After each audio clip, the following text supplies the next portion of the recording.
graças damos a Deus por estarmos juntos e chegando ao final dessa escola bíblica.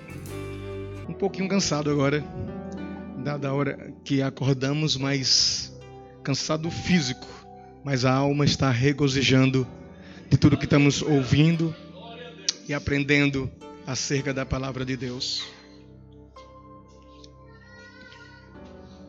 Eu vou responder aqui algumas perguntas rapidinho, deixei um tempo para isto.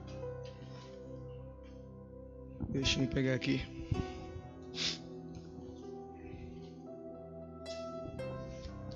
Porque o anjo não está no registro, porque o anjo não aparece no registro em algumas Bíblias. E qual é a sua posição em relação a isso? Eu falei ontem, não sei se a pessoa participou da aula, mas eu falei ontem acerca disto. Vou responder primeiro porque não aparece em algumas. Quando o anjo não aparece em João capítulo 5, em algumas Bíblias, é porque está vindo do texto crítico. Aquilo que eu falei na aula, na minha terceira aula. Vindo do texto crítico, não tem anjo. Não é que as pessoas não colocam o anjo porque não quer colocar. É que o texto crítico, a edição crítica, não traz anjo. João capítulo 5, verso 4. Mas no versículo 7, na própria edição crítica, quando Cristo se apresenta para o paralítico e ele faz o seu relato, quando Jesus pergunta, queres ficar são? Ele diz, querer eu quero, mas eu não tenho ninguém que me jogue nas águas no momento que as águas são agitadas. Então o versículo 7 testifica o versículo 4. Porque o 4 diz que de vez em quando, ou uma vez por ano, um anjo de si agitava as águas. Diga, águas agitadas. E o 7 vai testificar isso. Quando o paralítico fala do relato para Cristo, ele diz, eu não tenho quem me leve. Ele só não fala do anjo, mas ele diz, eu não tenho quem me leve nas águas no momento que as águas são agitadas. E Cristo não repreendeu, se fosse por acaso uma idolatria, como alguns dizem. Então eu estou dizendo primeiro, por que não aparece? Porque vem do texto crítico. Agora perguntaram pela minha posição. A minha posição é que eu, Jorge, creio que um anjo descia ali. Estou me posicionando. Creio por quê? Porque eu vejo a ação de anjos o tempo todo no texto bíblico. Eu falei isso ontem. Eu vejo anjos lá no Gênesis, guardando a árvore da vida. Eu vejo anjos se apresentando para Moisés, para Manoá, o pai de Sansão. Eu vejo anjo se apresentando para o pai de João Batista e até liberando uma palavra de juízo, né? Uma vez me perguntaram se um anjo teria condições de curar ou dissuar alguém. O anjo não, assim como eu também não, nem você. Agora, em nome daquele que nos envia, nós podemos fazer proezas. Quem está entendendo, diga amém. Então o anjo disse para o pai de João Batista que ele ficaria mudo, não poderia falar, dado não ter acreditado na revelação. Então minha posição é, eu creio que um anjo descia ali. Quem entendeu, diga amém. Então me posicionei, acharam que pela pergunta aqui, eu acho que não tinha me posicionado ainda, né? Deus endureceu o coração de Faraó, é uma questão crítica ou uma questão exegética? Não é uma questão de crítica, não é uma questão aqui a questão hebraica, é uma questão exegética. Deixa eu ver como é que eu explico isso rápido para a gente ganhar tempo. Vejamos, se Deus endureceu o coração de um homem, o que é que esse homem pode fazer? Respondam. Deus sendo poderoso, Deus sendo imortal e o homem sendo mortal. Se Deus endureceu o coração deste homem, ele pode fazer alguma coisa? Só que eu tenho que entender isso, porque se Deus endureceu o coração de Faraó, e Faraó se perde, então dá a entender que o culpado foi Deus. Pelo menos é o que eu estou entendendo aqui. Dá a entender que o culpado foi Deus. Só que não é isso que acontece. Quantas pragas tem no Egito? Quantas? 10 pragas. Em 7 pragas, Deus não endureceu o coração de Faraó. Em 7 pragas, pastor Valci, Faraó tinha livre arbítrio e ele não obedeceu. Agora Deus, observando, Deus conhece começo, meio e fim. Repita comigo, começo, meio e fim. Deus conhecendo o começo, meio e fim, Deus percebeu que Faraó não se arrependeria. Não porque Deus não quisesse que ele se arrependesse, mas Deus olhando do começo ao fim, Deus percebeu que ele não iria se arrepender. Aí nas 3 pragas, porque o texto existe, Deus endureceu o coração de Faraó. Mas Deus endureceu o coração de Faraó só nas 3.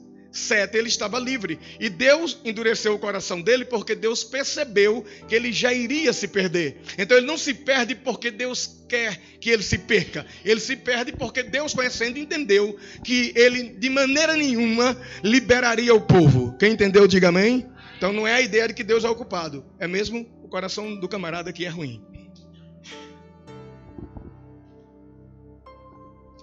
Mais uma. Deus é Deus de já? Pode fazer tudo? Eu penso que aqui, se não estiver enganado, deve ser o Salmo, né? Deus é Deus de já. Não, ali é uma questão linguística. Ali não é Deus. Eu sei que Deus, se quiser fazer algo agora, Ele pode fazer. Quem acredita nisso, diga amém. Porém, o texto lá, quando diz que Deus é Deus de já, não é já, lá é Iá. Iá é uma abreviação de Jeová ou de Jeová. Então, Deus é o Deus Jeová que está ali nos Salmos. Embora está no nosso, quando verte para o português, verte como já, porque o Iud, o Y não existia, então colocaram o J, aí ficou Deus é o Deus de já, mas é Iud, A e H, que é o Re. Iud, A, Re. Deus é o Deus Iá. Então Deus pode fazer tudo a hora que Ele quiser. Mas na versão, Deus não é um Deus de já. Deus é o Deus Jeová. Amém? Só tem mais uma. Deixa eu responder a última para não deixar na mão. Os filhos de Deus são homens ou são anjos?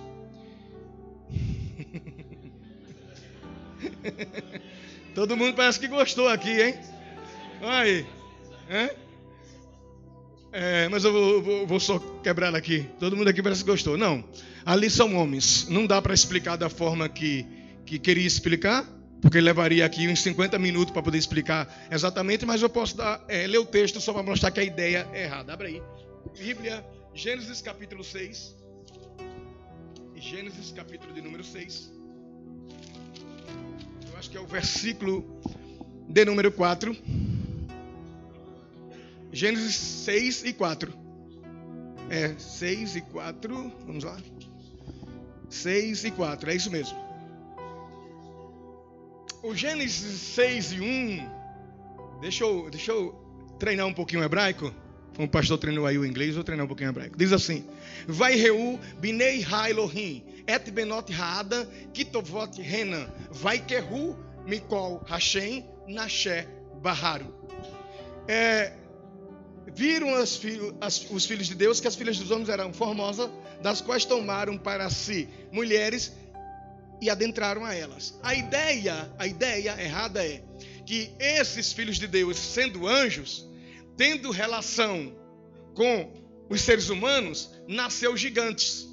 O que estão tentando defender quando pensam dessa forma é que o nascimento desses gigantes vem por causa dessa união de um anjo.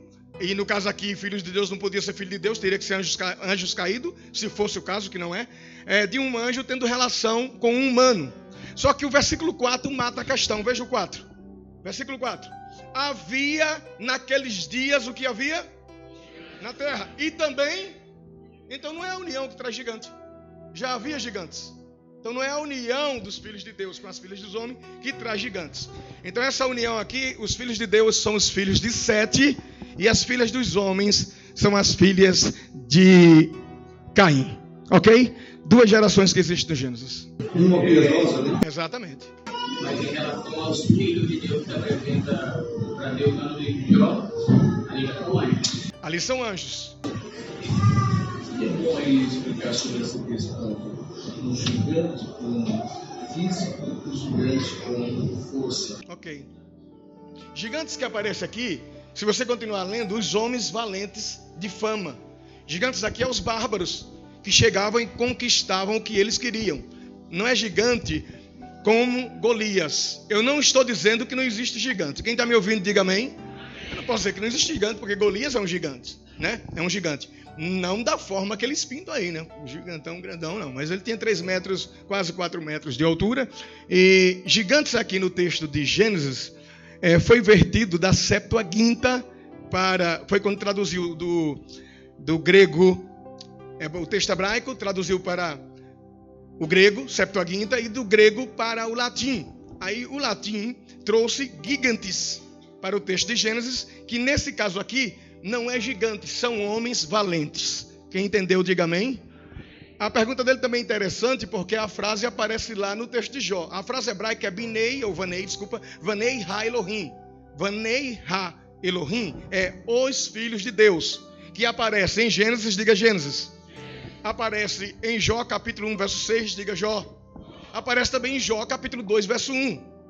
Binei Ha Elohim. Aparece em Daniel capítulo 5, se não falha a memória, versículo 23, que ali aparece numa forma aramaica. E a palavra aramaica para filho não é como hebraica é ben, e aramaico é bar. Por isso que Jesus dizia, Simão Bar Jonas, ele estava falando em aramaico e não em hebraico. Quando ele diz Simão Bar Jonas, ele estava dizendo Simão, filho de Jonas. Então lá em Daniel, com essa diferença, aparece Bar Elohim. Quando o rei Nabucodonosor mandou colocar os 3 jovens na fornalha, e de longe ele olhou e disse, eu coloquei 3, mas vejo 4. E o 4º homem é semelhante a Bar Elohim, ao filho dos deuses. E ali está deuses, não foi erro também de tradução, ali realmente é deuses mesmo. Embora a palavra Elohim pode ser traduzida no singular, no caso de Bereshit bara Elohim, Gênesis capítulo 1, verso 1. Nesse caso do aramaico de Daniel, foi traduzido como deuses, porque Elohim pode ser Deus, pode ser deuses e pode ser Senhor. Os judeus não usam o termo Elohim diretamente para Deus, eles usam Adonai e não pronunciam. Para não pronunciar, eles usam então Hashem, que é o nome. Respondendo então, em Jó capítulo 1, verso 6, é anjos, diga anjos. Agora a pergunta é, por que em Jó? Agora eu já entrei aqui, eu tenho que terminar. Por que em Jó sendo anjo, em Jó capítulo 1, verso 6, sendo anjo, e a frase é a mesma, por que em Gênesis capítulo 6, verso 4, 6, verso 5? Por favor, veja aí para não cometermos erro. Não, os filhos de Deus, é um, né? Gênesis 6 e 1. E vim... Gênesis 6, 2, obrigado. Então, se em Jó, capítulo 1, verso 6, a frase Vanei Ha Elohim é aplicada para anjos, porque a mesma frase, na mesma estrutura gramatical, não pode ser aplicada para anjos em Gênesis, capítulo 1, verso 2. E eu explico por quê. Porque não se interpreta uma frase com base na frase, sim com base no contexto onde ela está inserido. Por exemplo, a palavra frango pode ter vários sentidos. Deixa eu dar um exemplo. Se eu disser, eu e o pastor Valci, olha, fomos na casa do pastor Josué e a irmã Inês, olha aí, preparou um frango. E nós sentamos à mesa e comemos o frango. Quem entendeu, diga amém. Comer frango é comer essa ave, mas a mesma palavra em contexto diferente. Eu e o pastor Valci fomos até o campo de futebol e o goleiro do Benfica comeu um frango. Aí frango não é ave, é um golfaço. Então a palavra frango é a mesma, mas dependendo do contexto, ela tem vários significados. Quem está entendendo, diga amém. É hermenêutica. Agora explicando, voltando ao assunto. Na gramática, pegando a gramática Vanei Ha Elohim, que a frase é a mesma, em Gênesis, eu vou começar por Jó. Em Jó capítulo 1, verso 6, o lugar onde a frase está inserida, e vindo um dia em que os filhos de Deus estavam reunidos, veio também Satanás entre eles. Não é na terra, é em um lugar no céu, ou seja, entre o céu e a terra. Dá para colocar um homem ali? Não, então não pode ser homens, tem que ser anjos. Vamos para frente. Em Jó capítulo 2, verso 1, só repete a história. O episódio é diferente, mas o lugar é o mesmo. Não dá para colocar homem. Também é anjos. Em Daniel capítulo 5, verso 23, se não me falha a memória, quando o rei disse, eu estou vendo 4 homens, e o 4º é semelhante ao filho dos deuses, eu não tenho como colocar mais um homem ali, porque já tinha sido colocado 3. Quem foi levar eles para jogá-los na fornalha se queimou. Então o 4º homem ali tem que ser no mínimo um anjo, um anjo teofânico, ou seja, uma representatividade do próprio Cristo ali. Por isso que ele disse, eu vejo o 4º que é semelhante ao filho dos deuses. Se eu estivesse lá, eu só dizia, não, meu filho, você errou, não é filho dos deuses, é filho de Deus. Quem entendeu, diga amém. Para fechar, em Gênesis, Se nós pegar o contexto, capítulo 1 vai falar da criação e no final fala da criação do homem. Capítulo 2 é o homem na face da terra. Capítulo 3 é a queda do homem. Capítulo 4 é a geração de Caim. Capítulo 5 é a geração de Sete. Veja, tudo homem, está lidando com homem. Vamos para vocês. Capítulo 7 é a prenúncia do dilúvio. Capítulo 8, 9 e 10 é o povo saindo do dilúvio, Noé prestando um culto a Deus, e tudo é homem. Quem entendeu, diga glória a Deus. Voltamos para o 6. O começo do capítulo 6, verso 1. Põe aí Gênesis 6 e 1, por favor. Começo do capítulo 6, verso 1, diz assim: e aconteceu o quê? Quem é que está se multiplicando? Veja, é homens ou anjos? Então é só pegar o contexto. E aconteceu o quê? Como os homens começaram a se multiplicar sobre a face da terra, e lhe nasceram filhas, viram os filhos de Deus. Quando Caim matou Abel, ele sai da presença do Senhor e vai para um determinado lugar que a Bíblia chama de terra de Nod. Mas quando Eva tem um filho por nome de Sete, ela exalta ao Senhor dizendo: Deus me deu outro filho no lugar de Abel, porquanto Caim o matou. E o nome dele é Sete. Esse Sete tem um filho por nome de Enos. E quando Enos nasce, há um louvor dizendo: agora voltou-se a adorar o nome do Senhor. Começou de adoração de novo. Daí a cunha, os filhos de Deus. Porque eu tenho duas gerações. Diga geração de Caim. Diga geração de Sete. A geração de Caim se preocupa com o ferro, com o cobre, com o bronze, fazem armas e conquistam à força tudo o que eles quiserem. E a geração de Sete adora o nome do Senhor. Daí filhos de Deus, daí filhas dos homens. Amém? Eu creio que ficou explicado. Jesus Cristo. Eu confesso que de outra vez eu olho a pergunta primeiro. Aleluia. Para resumir, continua sendo não, mas é filho de Deus por criação. Exato. Tem o filho de Deus por criação, tem o filho de Deus em Israel por eleição e tem o filho de Deus por adoção, que são nós. Mas no caso ali é homens, né? Ok. Só para tirar a dúvida da cabeça da turma aí, que é para... só para tirar a dúvida aí da turma. Vamos então para a nossa apostila. Nós vamos trabalhar um texto que está em Isaías, para o livro do profeta Isaías.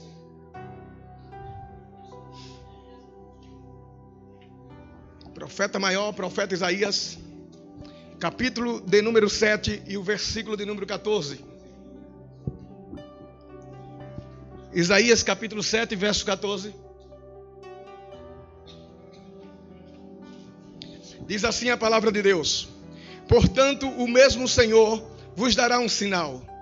Eis que a virgem conceberá e dará à luz um filho, e chamará o seu nome Emanuel. Geralmente nós olhamos para esse texto, isolamos esse versículo, atribuímos ao nascimento miraculoso de Cristo através de Maria, e isso não é errado, mas nós isolamos o texto e aplicamos para Cristo. Os judeus ortodoxos, e existe N vídeos na internet, e tem muito crente com cabeça perturbada. Eu digo porque me ligam, me mandam mensagem, por isso que eu digo. Com cabeça perturbada, que não vem em escola, que não quer estudar, mas quer ver vídeo. E vão ver esses judeus, ou essa, sério, não querem vir à escola, não querem estudar. Eu, graças a Deus, tenho um grupo que gosta de estudar. Eu não vou mandar levantar a mão, não, senão vocês vão ver aí. Um grupo muito lindo aí, estão aí. Dá um glória aí, gente. Só o glória, não é? Só o glória. Então, as pessoas não querem estudar, mas querem pesquisar. Não é que eu sou contra a internet, não. Tem coisa boa na internet. Agora, tem que saber o que ver. Então, os judeus dizem o seguinte: dizem que esse texto não pode ser aplicado para Cristo. Aí eles vão argumentar o porquê. E a argumentação começa exatamente onde tem que começar, no capítulo 7. Nós só lemos o versículo 14. Vamos lá para o 7, todo mundo. 7, 1 do livro de Isaías, diz assim: sucedeu, pois, nos dias de Acais, filho de Jotão, filho de Uzias, rei de Judá, que Rezim, rei da Síria, e Peca, filho de Malias, rei de Israel, subiram a Jerusalém para pelejarem contra ela, mas nada puderam contra ela. Versículo 2: e deram aviso à casa de Davi, dizendo: a Síria fez aliança com Efraim, Então se moveu o seu coração e o coração do seu povo, como se movem as árvores dos bosques com o vento. Versículo 3. Então disse o Senhor a Isaías. Quem está falando com Isaías? Senhor, agora tu e teu filho, Sear-Jazub, sai ao encontro de Acais, ao fim do canal do tanque superior, no caminho do campo do lavadeiro. Versículo 4. E diz-lhe: acautela-te e aquieta-te, não temas, nem se desanime o teu coração, por causa destes 2 pedaços de tições. Isso é o que Deus está falando. Essas 2 nações que estão vindo contra ti, é 2 pedaços de tições. Fumegantes, por causa do ardor da ira de Rezim, da Síria, e do filho de Ramalias. Porquanto a Síria teve contra ti maligno conselho contra Efraim, com o filho de Remalias, dizendo: vamos subir contra Judá, molestemo-lo e repartemo-lo entre nós, e façamos reinar no meio dele o filho de Tebeal. Eles se reuniram, 2 nações, a gente sobe lá, vence Judá e coloca lá um boneco, né? Uma pessoa mandada que a gente vai mandar ele fazer o que quiser. Ele vai governar, mas vai governar segundo a nossa vontade. Versículo 7. Assim diz o Senhor Deus: isto não subsistirá, nem tampouco acontecerá. Porém, a cabeça da Síria será Damasco, e a cabeça de Damasco, Rezim. E dentro de 65 anos, Efraim será quebrantado e deixará de ser povo. Entretanto, a cabeça de Efraim será Samaria, e a cabeça de Samaria, o filho de Remalias. Se não o credes, certamente não haveis de permanecer. E continuou o Senhor a falar com o rei Acais, dizendo: pede para ti ao Senhor teu Deus um sinal. Pede-o. Aí Deus diz: pede em cima no céu ou embaixo na terra, e eu te mostrarei. Mas esse rei é um rei perverso, e ele não pede o sinal, não é porque não quer não, é porque não quer mudança. Ele sabia que se ele pedisse o sinal, Deus daria. Então ele dá uma de humildezinho e diz: eu não vou tentar o Senhor. Mas não tem nada a ver, isso aqui é uma ironia. Ele não pede o sinal porque Deus está usando o profeta Isaías dizendo: pede-me o sinal. Se em cima no céu, se embaixo na terra, onde tu quiseres eu te dou o sinal. Aí ele diz: eu não vou tentar o Senhor pedindo um sinal. Então Isaías, que está falando com ele, dá as costas para ele e vira-se para o povo. E agora Isaías diz: então eu mesmo vos darei um sinal. Volta novamente para ele e diz: eis que a virgem conceberá e dará à luz um filho. É o versículo que nós lemos. Só que o problema não está aí, está no versículo 8 que vem agora, é do versículo 15. E antes que este menino saiba discernir entre o bem e o mal, ele vai comer manteiga e mel. E antes que ele saiba discernir entre o bem e o mal, eu te darei a vitória contra essas 2 nações. Se o menino é Cristo, o rei não teve vitória, por causa do tempo na história do rei, desse acontecimento da guerra de Judá, para Cristo, que vai nascer lá no Novo Testamento. Se o menino não é Cristo, então a profecia não é para ele. Isso é o judeu argumentando. A profecia é para uma virgem que está ali, porque o texto hebraico diz Ha-Almah. E Ha é o artigo definido. Embora que em nossas versões está uma virgem, no texto hebraico está a virgem. Então Isaías, sem medo e sem sombra de dúvida, está profetizando para uma virgem ali, pegando a palavra Almá, mas o judeu vai argumentar como Betulá, eu já explico já. Então ele diz: eis que a virgem conceberá e dará à luz um filho, e antes que este menino saiba discernir entre o bem e o mal, eu te livrarei. Então os crentes ficam com um problema aqui para resolver, porque o menino está ali. Se o menino for Cristo, o rei não poderia ter vitória, porque passaria do tempo de vida do rei. E se o menino não é Cristo, como atribuir a Cristo? Quem entendeu o raciocínio até aqui, diga amém. Sem falar no termo hebraico. Isaías colocou Ha-Almah. E os judeus dizem que é um erro, porque a palavra virgem em hebraico é Betulá. Então tem 2 palavras, Almah e Betulá. No texto de Isaías está Almah. Mas todo judeu, e isso não é só o judeu, ou seja, qualquer dicionário que você pegar, a palavra virgem não é Almá, é Betulá. E Isaías não colocou Betulá, colocou Almá. Eles dizem que é um erro e que ali não era uma virgem, porque Almá é traduzido como uma jovem e não uma virgem. Vamos ver o comentário de Gordon acerca disto. Está na página 39, que diz assim: o Dr. Gordon, arqueólogo e hebraísta, no seu livro Ugarit, Literatura do Ugarítico, de 1949, ele diz o seguinte: relata que foram encontrados tablets de barro na cidade de Ugarit, que o termo Almá é usado em paralelismo com Betulá, e ambos significam virgem. Então aqui nós já temos uma prova que Almá pode ser traduzido como Betulá, embora na maioria dos casos Almá é uma jovem, diga assim, moça jovem, e Betulá é virgem. Quando o termo hebraico quer falar de virgem, usa mesmo Betulá. A pergunta é: quando os tradutores da Septuaginta traduziram, eles não sabiam o que estava traduzindo? Claro que sabia. E eles traduzem para o grego como paternos, que é a especialidade do pastor aí, que é também virgem. Então não foi um erro de tradução. Isaías sabia o que estava colocando ali. Vamos ver alguma passagem onde nós vamos comparar a palavra Almá com Betulá. Vejamos aqui em Gênesis capítulo 24, versículo 43, na página 38. Diz assim: eis que estou junto à fonte da água. Seja, pois, que a donzela Almá, ou Almá, que saí para tirar água, e a qual eu disser: peço-te, dai-me um pouco de água do teu cântaro. Gênesis 24, 43. Aqui o termo Almá é inclusive traduzido como donzela, ou seja, jovem, virgem. Veja outra referência no livro de Cânticos, ou seja, Cantares, Salomão. Diz assim: suave é o aroma dos teus ungüentos, como um unguento derramado é o teu nome. Por isso as virgens Almot, porque aqui está no plural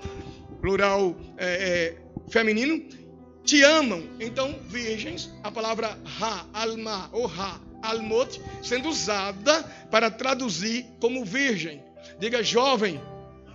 O hebraísta Gesênio e o Strong, eles vão dizer o seguinte: que pode ser traduzido como jovem, sim. Porém, essa jovem nunca está fora do contexto de virgem. Por quê? Nós não estamos falando da nossa cultura.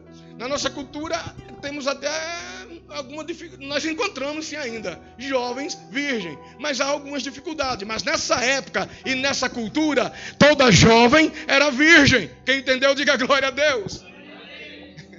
Vocês estão rindo aí? Essa cultura já está mais complicada um pouquinho, né? É complicado, mas Deus vai dando graça. Deus vai tendo misericórdia e vai dando graça.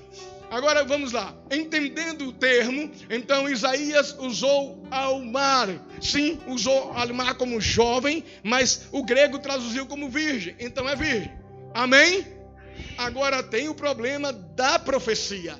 Se a profecia foi dada naquele tempo para aquelas duas nações, como resolver a problemática? É simples. Da mesma forma que Deus usou o profeta Ezequiel para profetizar para o rei de Tiro. E é claro que nós sabemos que na profecia de Ezequiel para o rei de Tiro, Satanás não está ali. Ali está um homem, diga rei de Tiro.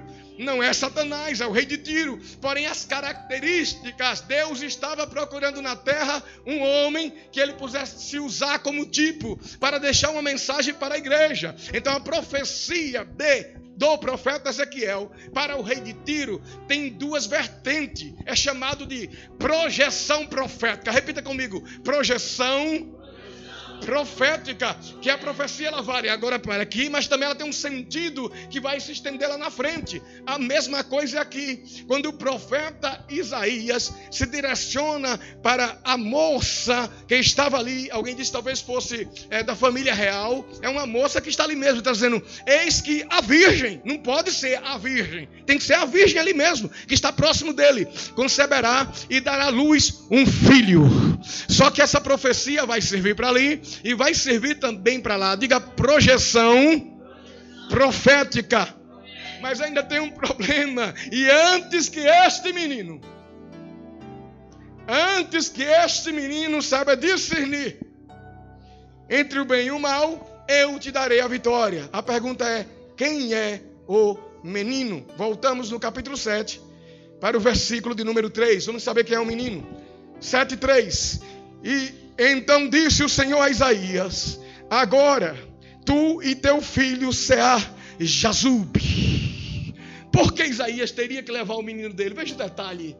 Porque Isaías teria que levar o menino dele. Ele é um profeta do Senhor que foi profetizar e não precisaria levar seu filho. Mas o Senhor já sabia o que iria falar pela boca do profeta e mandou que o profeta levasse o menino. Diga, o profeta e o seu filho.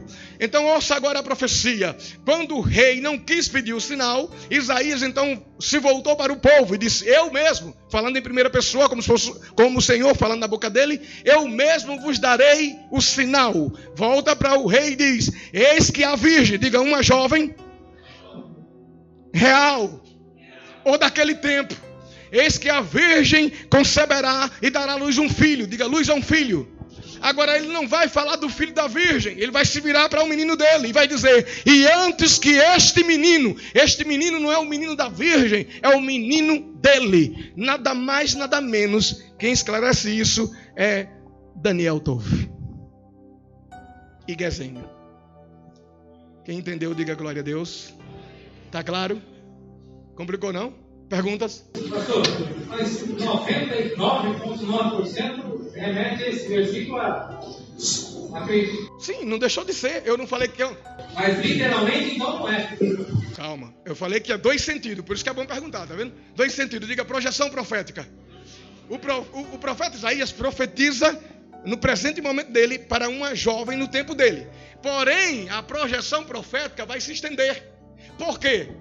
Porque quando o profeta, ou melhor, o escritor vai registrar o nascimento de Jesus Cristo, ele vai dizer: eis que a virgem, ele está dizendo, isso está se cumprindo para que se cumpra o que foi dito pelo profeta Isaías. Então ele está sabendo o que está dizendo. Ele está usando o texto de Isaías para dizer: o que está acontecendo aqui é o que foi dito pelo profeta Isaías, que a virgem conceberia e daria à luz um filho. Outra vertente que nós podemos usar, que eu considero muito forte, é quando o anjo, olha o anjo aí de novo, se apresenta para Maria e ele diz: tu foste escolhida, sim, para dar à luz um filho. E Maria é quem diz: como poderá acontecer isso? Haja vista que eu sou virgem. Maria dizendo: eu sou virgem, ímen não rompido. Então está se cumprindo o que o profeta Isaías falou. Quem entendeu, diga glória a Deus.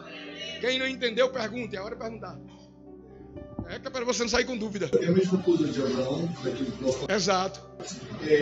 A profecia tem o lado implícito e tem o lado explícito. Nesse caso, o profeta profetiza de forma implícita acerca de um evento que ainda não tinha acontecido, mas de forma explícita ele estava a falar de uma virgem no tempo dele. Então não há qualquer erro. A profecia tem dupla aplicação. É como, desculpa, Fica à vontade. É como a questão do Egito, chamei o meu filho. Do Egito, chamei o meu filho. Ali a gente sabe que tem duas aplicações. Egito, do meu filho, tem a ver com Israel, que veio do Egito liberto pelo poder de Jeová. E do Egito chamou quando Jesus migrou para o Egito, fugindo da matança dos inocentes. Então é a mesma coisa que é uma profecia. As profecias, todas elas têm sentido duplo. Pode ser aplicada com o evento em si, naqueles dias, como o caso do Egito, chamei o meu filho, mas também, no caso, Jesus Cristo também foi chamado do Egito. Então, a profecia nunca é de sentido único. Ela pode ter até mais de duas aplicações, inclusive. Amém? Ótimo. Entenderam? Então diga, projeção profética, que é o mesmo que eu falei que aconteceu com o rei de Tiro. Quando Ezequiel profetiza para o rei de Tiro, ele não está profetizando para Lúcifer, mas Deus do céu procurou um homem que tivesse as características do ser celeste que ele queria revelar lá na frente para a igreja. Na verdade, Ezequiel não sabe nem o que ele está profetizando, né? Porque ele é um servo sendo direcionado por Deus, um querigma, né? Com a mensagem de Deus na sua boca e falando para um homem, o rei de Tiro.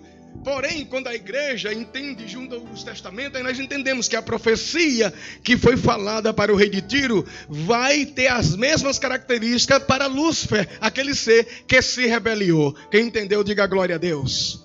Então está resolvido o problema, né? Não vai esquentar mais a cabeça quando ver vídeo na internet aí dos judeus dizendo que é mentira. Não, é verdade. Jesus nasceu por um nascimento miraculoso, porque o nascimento de Cristo é obra do Espírito Santo. O que Deus falou, aleluia, se cumpriu conforme a sua palavra. Deus não é homem para que minta, nem filho do homem para que se arrependa. Então tudo que Deus liberou como verbo veio acontecer no devido tempo. Quem entendeu, diga amém. Levante a mão, porque eu também quero liberar esta noite uma palavra. A palavra de Deus sobre a tua vida não voltará vazia. Ela vai alcançar e fazer tudo aquilo que tem que ser feito. Receba esta palavra. Deus vai encontrar você no propósito que Ele tem para você. Este é o tempo e esta é a hora. O Espírito de Deus te encontra agora e te diz: nada está perdido.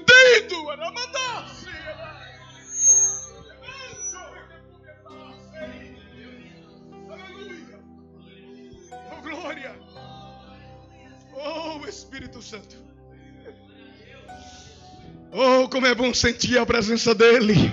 Eu creio cada dia mais, irmãos, porque os homens tentam desfazer da palavra, os homens tentam desfazer da verdade, mas quanto mais eles tentam, mais Deus nos revela a sua palavra. Deus nunca deixará seu povo sem a verdade. Deus cuidará de cada um de nós nesses dias. Estamos nos dias maus, de heresia, conforme disse nosso irmão. Sim, de muita hipocrisia, mas a igreja está preparada. A igreja está pronta. Quem está entendendo isso, diga amém.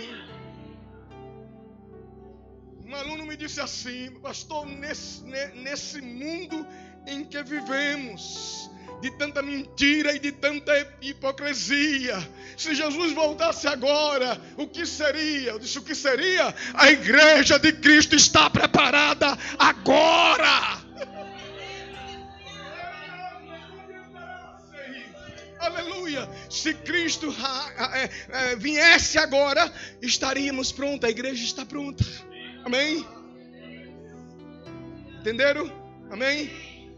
Então nunca mais deixe alguém confundir a sua mente em relação a isso. Foi explicado o termo, foi explicado a questão. Jesus Cristo nasceu sim de uma virgem, e o profeta profetizou, e o escritor não errou quando disse: o que está acontecendo é para que se cumpra o que foi dito pelo profeta Isaías. Então ele está dando base, pegando a base do nascimento de Cristo com a profecia do profeta Isaías. E aquilo que parece obscuro não é obscuro, é só uma questão de entendimento em relação ao texto bíblico. Amém? Eu quero orar com vocês. Faltam-me 11 minutos. E eu não vou abrir esse tópico aqui, esse último tópico, porque não vai dar para terminar se eu abrir. Então eu quero orar nesse momento. Eu tenho um tópicozinho só, que era: Eva teve ou não teve filhos no Éden?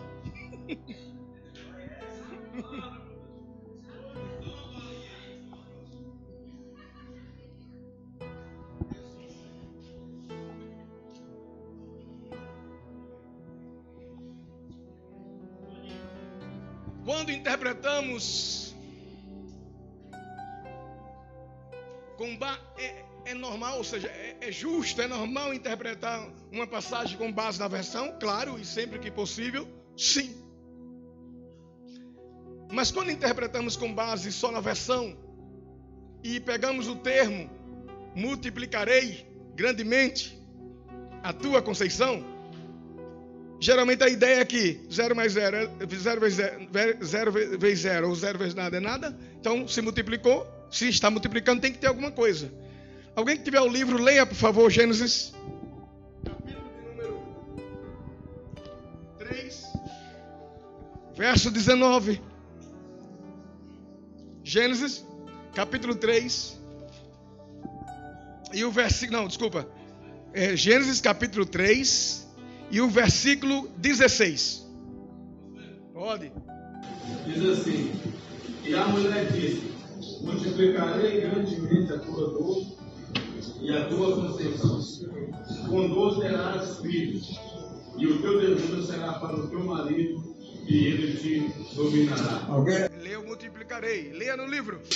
E a mulher disse: terás de ter filho com custo e dor. Mudou agora. Muito a afeição do teu marido, e este terá predomínio sobre ti. Então mudou. Multiplicarei uma coisa, terás de ter filho com dor é outra. A palavra hebraica é harbe e harbi. Pode sim ser usado o termo multiplicarei. Não colocará aí por colocar. É a mesma coisa do arrepender. Deus se arrepende, Deus não é homem para que minta, nem filho do homem para que se arrependa. E as nossas versões trouxe arrepender-se. Porém, na questão de linguística, eu falei que era inahem e era aplicado para Deus, não como que Deus se arrepende. Embora tivesse o verbo arrepender, mas Deus não se arrepende como se arrepende o homem. A tradução proposta para aqui é esta: com dores terás de ter filho. Quem entendeu até aqui, diga amém. Se ela teve filhos no jardim, vamos supor que ela teve filhos no jardim. Eu vou argumentar aqui a posição que eu defendo. E eu respeito, né? A teologia é assim. Eu respeito quem defende o contrário. Mas eu vou colocar as minhas argumentações aqui. Falei da questão linguística. Arbe e arbi, a melhor tradução é essa: terás de ter filho com dores e não multiplicarei. Número 1. Número 2, questão teológica. Se ela teve filhos no jardim, suponhamos que ela teve filho no jardim, no momento da sentença, os filhos não aparecem. Porque a sentença é para o homem, para a mulher e para quem mais? Serpente. E alguém vê até Lúcifer ali, embora a palavra Satã também não aparece ali. Mas embutido a gente sabe que ele está por ali, né? Porque eu pego o texto do Apocalipse, ele vai dizer a antiga serpente. Aí é aí que se aplica o ser espiritual ali. Então quem aparece ali, diga novo: o homem, a mulher e a serpente. Os filhos não aparecem. Então a sentença é para o homem e para a mulher, e não para os filhos. Ora, pensando por esse ponto, então esses filhos foram eleitos, porque não há sentença para eles. Então eles seriam eleitos. Os filhos foram eleitos porque não tem sentença. Se eles foram eleitos, para que Cristo vinha? Já tem uma geração eleita. É daqui que vem um bocado de coisas. Porque quando alguém interpreta dessa forma, e eu já disse que respeito, e nem é todo mundo também que defende o lado contrário que vai interpretar o que eu vou dizer agora. Mas a maioria que interpreta desta forma, não todos, mas alguns, vai chegar na conclusão de quê? De Lilith, uma mulher. Quem já ouviu falar de Lilith? Olha aí, ó. Heresia, Lilith. Mas é daí. O Homo sapiens também é daí. Tudo está vindo daí. A Bíblia não dá margem. A Bíblia não diz que houve. A Bíblia não diz que houve. Vamos deixar um ponto claro aqui. A Bíblia não diz que teve. Também não diz que não teve. Ok? Então nós estamos aqui argumentando com argumentos teológicos. Teologicamente, se Adão tivesse tido filhos no Éden, então alguns versículos teria que mudar. A Bíblia diz: todos pecaram. Aí nós teríamos que colocar: todos pecaram, vírgula, menos os filhos ou filhas que Adão teve no Éden, porque eles não pecaram. Aí aqui já é uma questão teológica. Outra questão é: se Deus está dizendo que vai multiplicar as dores de Eva, multiplicar é porque já houve. Agora a pergunta é: como é que houve dor se não houve pecado? É um bocado de questão, mas é só para você ficar aí, pesquise, é só para deixar aí no ar, só para não deixar em branco a questão. Então é interessante pensar sobre isso. Veja o capítulo 4 de Gênesis, por favor, e por gentileza. Gênesis, capítulo de número 4. Gênesis, capítulo de número 4. Esse é o meu ponto, é o ponto que eu creio. Capítulo 4. Conheceu Adão a Eva, sua mulher, e ela concebeu e deu à luz a Caim. E disse: alcancei do Senhor um homem. No meu ponto de vista, ela tem Caim, tem Abel e vai ter filhas. Diga filhas. As filhas não aparecem, mas no capítulo 5 vai dizer que Adão gerou muitas filhas. A tradição judaica diz que foi aproximadamente 65 a 73 filhos. E não é de assustar não, irmão. Porque minha mãe teve 12. Né? E já tinha televisão. Nessa época aqui não tem televisão. Né? Não é de assustar não. Olha aí. 16. Se apertar mais um pouquinho, sai 20 aí. Então observe.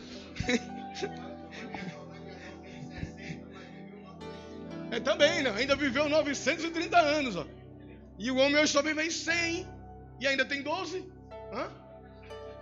Então observe aqui uma coisa. O verbo conhecer. Observe.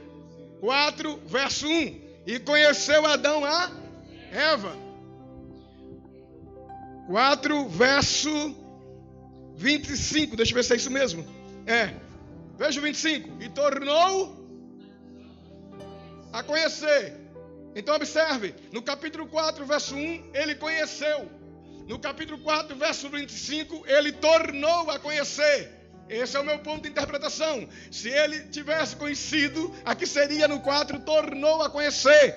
E não conheceu. Quem entendeu, diga amém. Então só para deixar aí para vocês, mas está bem explicada a apostila. Deus também pode multiplicar sem haver dores. Ora, Deus no capítulo 1 do livro de Gênesis, ele disse assim: apareça as ervas do campo. E o texto diz, e assim foi. Mas no capítulo 2 não havia ainda. Diz que não havia nenhuma vegetação, porque ainda não havia chovido sobre a terra. Olha, mas por que no 1 disse, e assim foi?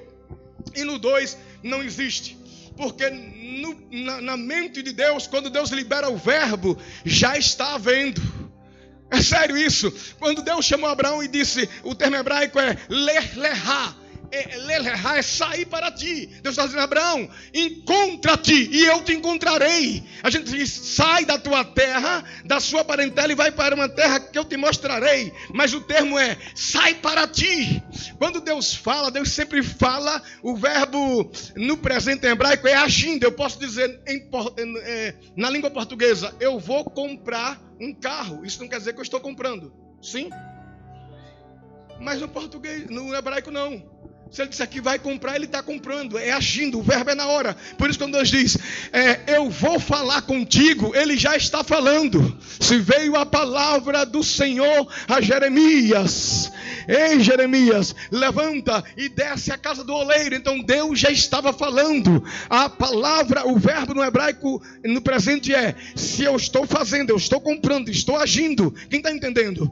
Agora, Deus pode multiplicar as forças daquele que não tem, que é o texto que eu coloquei na apostila. Deus é um Deus que dá força ao que não tem, e pega aquele que não tem força e multiplica as forças dele. Se eu posso até interpretar assim também. Quem entendeu, diga glória a Deus.